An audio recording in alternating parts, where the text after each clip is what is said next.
नमस्कार दोस्तों, मैं डॉक्टर गौरव शोभाराज आयुष हॉस्पिटल बर्रा कानपुर से। जैसे मैंने अपनी प्रीवियस वीडियो में हाई बीपी के बारे में आपको बताया, तो हाई बीपी साइलेंट किलर होता है। इसका बड़ा ध्यान रखना चाहिए और किन किन ऑर्गन्स को वो डैमेज करता है और किन किन कारणों से कभी कभी लोग हाई बीपी को पकड़ ही नहीं पाते। कोई सिम्टम आता नहीं है इसलिए हाई बीपी समझ में नहीं आता कि बीपी बढ़ा हुआ है। क्रोनिक किडनी डिजीज में हाई बीपी हमेशा रहता है, क्योंकि उस क्रोनिक किडनी डिजीज का एक सिम्टम ही है कि हाई बीपी रहता ही है उसमें। उसके बाद हार्ट की डिजीज में अगर आर्थरोस्क्लेरोसिस हो जाती है, आर्टरी कोरोनरी आर्टरी में अगर ब्लॉकेज हो गया है, तो वो हाई बीपी रहता ही है पेशेंट को। उसके बाद बहुत अगर उसकी नींद डिस्टर्ब है तो उसको हाई बीपी के चांस रहते हैं। टेंशन ज़्यादा लेता है, गुस्सा जल्दी कर रहा है, तो उसको हाई बीपी के चांस रहते हैं।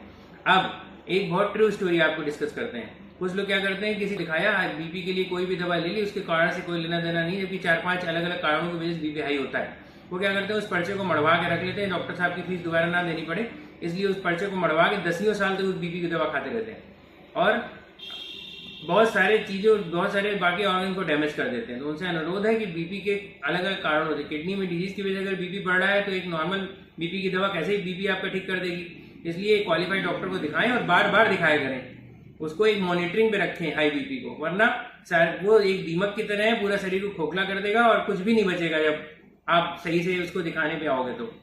धन्यवाद दोस्तों।